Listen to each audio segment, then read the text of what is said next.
5 वर्षापासून मंजूर झालेला अक्कलकुवा तालुक्यातील पिंपळखुटा ते मोठा तोलवापाडा असा 4 किलोमीटरचा रस्ता, या रस्त्याचं खडीकरण व डांबरीकरण करा व हा रस्ता पूर्णच्या पूर्ण गायब करणाऱ्या ठेकेदाराला त्याची सखोल चौकशी करून त्याला काळ्या यादीत टाका अशी मागणी आज आम्ही आमच्या बिरसा फायटर संघटनेतर्फे व गावकऱ्यांतर्फे माननीय जिल्हाधिकारी नंदुरबार यांच्याकडे केलेली आहे।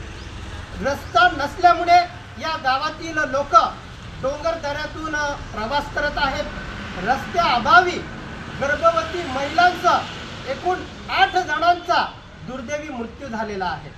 एवढी लोक मरत आहेत तरी शासनाला आमच्या लोकांची दया येत नाही आहे।